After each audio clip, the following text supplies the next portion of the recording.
दोस्तों नमस्कार। मैं श्यामनाथ यादव अम्बेडकरवादी।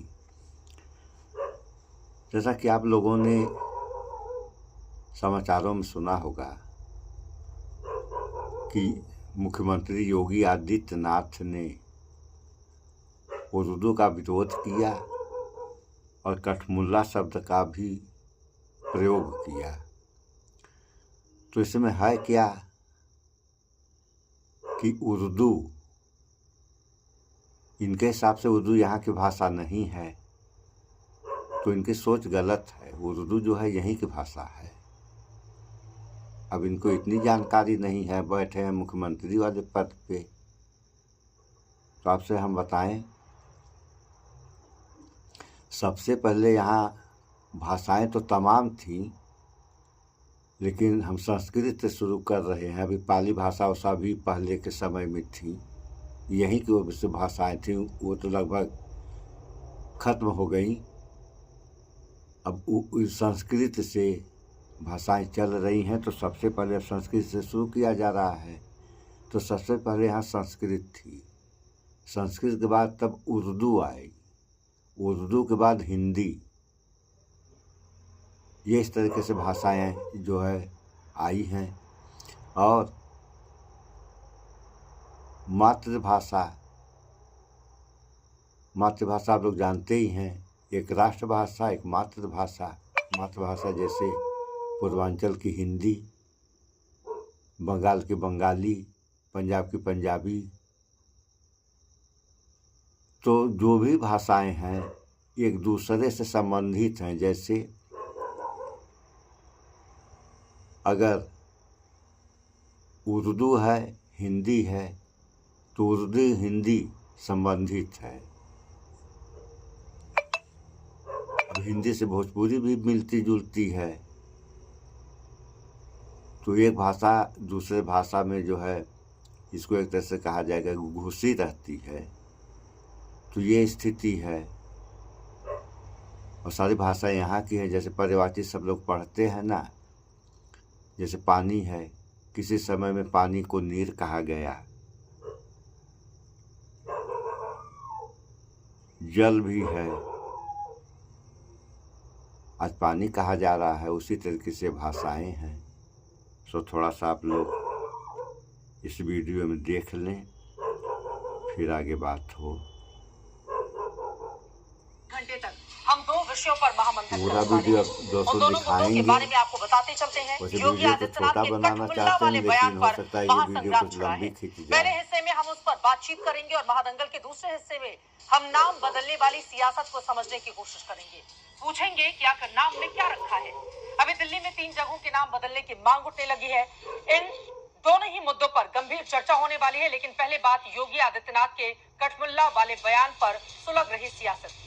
योगी आदित्यनाथ ने 18 फरवरी और 24 फरवरी को यूपी विधानसभा में कठमुल्ला वाला बयान दिया। उन्होंने कहा था कि उर्दू की वकालत करने वाले खुद अपने बच्चों को इंग्लिश स्कूल में पढ़ाते हैं और दूसरे के बच्चों को उर्दू पढ़ाने की नसीहत देते हैं। उन्होंने कहा था कि वो मुल्ला मौलवी नहीं, बच्चों को वैज्ञानिक बनाना चाहते हैं और ये कठमुल्लापन वाली संस्कृति देश में नहीं चलेगी।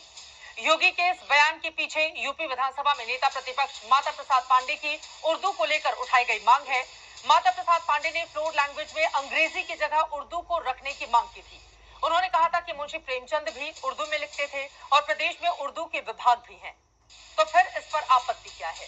इसी पर योगी ने दोबारा भी कठमुल्ला वाला बयान दिया। उन्होंने कहा कि उर्दू पढ़ाकर मौलाना मुल्ला नहीं बल्कि हम बच्चों को वैज्ञानिक बनाना चाहते हैं। इसके बाद कठमुल्ला शब्द को लेकर खूब सियासी बयानबाजियां हुई। लेकिन आज एआईएमआईएम के मुखिया असदुद्दीन ओवैसी ने भी योगी के बयान पर उनको जबरदस्त तरीके से घेरा। उन्होंने पूछा कि योगी आदित्यनाथ ने उर्दू नहीं पढ़ी तो क्या वो वैज्ञानिक बन गए? उसके बाद से एक बार फिर कठमुल्ला शब्द और उर्दू भाषा को लेकर चर्चा शुरू हो गई है। सवाल ये उठता है कि क्या उर्दू पढ़ने से कोई कठमुल्ला बन जाएगा? सवाल ये भी है कि क्या भाषा का विरोध होना चाहिए? देश में करीब 5 करोड़ लोग उर्दू बोलते हैं, जबकि हिंदी बोलने वालों के संबोधन में उर्दू की अच्छी खासी दखल है, जबकि मोटे तौर पर अंग्रेजी बोलने वाले करीब 2.5 लाख लोग ही हैं। बाकी ज्यादातर लोग अपनी मातृभाषा के साथ इंग्लिश का प्रयोग करते हैं। तमाम ऐसे सवाल हैं जिसको लेकर बड़ी चर्चा हम करने वाले हैं। पहला अध्याय खोलेंगे, लेकिन पहले आप देख लीजिए किस तरह से कठमुल्ला शब्द पर वार पलटवार का दौर इस देश की सियासत में, यूपी की सियासत में जारी है। इतना प्यारा भाषा बा हमनी के केकर विरोध तो छोड़ी, हमके तो बुझात रहे कि विपक्ष आके गले लगा लिया आपके कि कितना बढ़िया आप काम कर रहे हो। पर जी तुम्हारा जो प्रयास कर चुका है यानी हमारा मन बहुत अच्छा कर, चाहे पत्नी से, चाहे बच्चे से, चाहे लड़का से, चाहे नातेदार से, चाहे रिश्तेदार से, चाहे मेहरारू से। अगर अंग्रेजी करें तो उर्दू भी कर दीजिए, उर्दू क्यों नहीं करते? उर्दू भी तो भाषा है, उर्दू को नहीं करेंगे, अंग्रेजी करेंगे। अंग्रेजी का मैं व्यक्तिगत रूप से मेरा विरोध दर्ज कर, बच्चों को ये लोग पढ़ाएंगे इंग्लिश स्कूलों में, और दूसरे के बच्चे के लिए अगर वो सुविधा सरकार देना चाहते हो कहते नहीं उर्दू पढ़ाओ इसको, यानी उसको मौलवी बनाना चाहते हैं, कटबुल्ला पर जोड़ के इसको ले जाना चाहते हैं। ये नहीं चल सकता। बड़ा गोरखपुरी उर्दू का एक बहुत बड़ा शायर था, मुसलमान नहीं था। अगर शायद असेंबली में कोई उठ के बोल देता मुख्यमंत्री को, तो मुख्यमंत्री बोलते नहीं उन्हें भी कटमुल्ला। क्या मुंशी प्रेमचंद जो आपके नारवल स्कूल में अध्यापक थे गोरखपुर के, उसने बैठ के उर्दू में उपन्यास लिखे तो कटमुल्ला? क्या ये यूनिवर्सिटियों में जो उर्दू विभाग खोला गया है उसके पढ़ने वाले लड़के कटमुल्ला हैं? परंपरागत मुल्ला और मौलवी बनाने की बजाय हम वैज्ञानिक बनाना चाहते हैं। स्कूलों में फ्री एजुकेशन की व्यवस्था की जा रही है, आधुनिकीकरण किया जा रहा है। कटमुल्लापन की संस्कृति नहीं चली।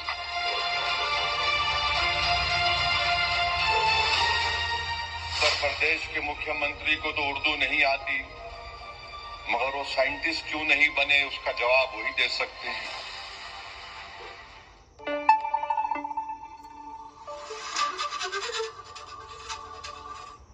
सुन लिया आप लोगों ने, ये हाल है। और डिजिटल इंडिया हो गया है, विश्वगुरु बनने वाला है, और हालत ये है कि भाषाओं का ज्ञान लोगों को नहीं है और पद चाहिए सबसे बड़का। अब भैया पद ले लिए हो तो जो सही है वह करो, गलत करने से क्या फ़ायदा? और गलत करने से आदमी गलत करेगा तो उसका होगा कि जगहसाई होगी। तो जो भी काम है सही करें, चाहे सरकार हो। अब सरकार कौन है? सरकार तो दूसरे लोग होते हैं, लेकिन अब आज के समय दिल्ली में मोदी सरकार है, उत्तर प्रदेश में योगी सरकार है। तो जो भी काम करें ये लोग सही करें, गलत करेंगे तो इसका परिणाम बहुत ही देश और प्रदेश जनता के हित में गलत हो जाएगा। सही आप करेंगे तो सही होगा, देश का विकास होगा। विकास के बारे में सोचें। और विकास होगा कैसे? आप कह रहे हैं कि वैज्ञानिक बनाएंगे। अरे वैज्ञानिक कैसे बनाएंगे? स्कूल तो तमाम बंद हो रहे हैं, फीस जो महंगी हो रही है, गरीब बच्चे पढ़ नहीं पाएंगे तो कहाँ से वैज्ञानिक बनेंगे? इस बारे में भी तो आपको कुछ कहना चाहिए। और जबकि नियम जो कहता है, जनता ने आपको चुना है अपने फायदे के लिए, और नियम कहता है स्वास्थ्य और शिक्षा ये सरकार को फ्री देना चाहिए। क्या हो रहा है आप लोग देख ही रहे हैं। ये कहावत कही गई कि अंधेरपुर नगरी चौपट राजा, किस पे कहा गया है? इस पे आप लोग विचार करें। बाकी आप लोग जान ही रहे हैं कि यहाँ की क्या स्थिति है, क्या व्यवस्था है। तो जो भी हो, चाहे जनता हो, सरकार हो, नेता हो, जो भी हो, जो भी कर रहे हैं वो सही करें। सही करेंगे तभी सुधार होगा, अन्यथा कबीर कहें कि पल में परलय होएगी बहुत करोगे कब। तो पल में परलय नहीं होगी, परलय होगी भी तो धीरे धीरे होगी। हाँ ये है कि 2 साल से 3 साल तक सारी व्यवस्थाएं समाप्त हो जाएंगी, ऐसा नियम है। तो इन सब बातों को विचार करें आप लोग। इस वीडियो में इतना ही। स्वच्छता अपनाएं, शुद्ध खाएं, स्वस्थ रहें, शिक्षित बने। जय विज्ञान, जय संविधान। नमस्कार।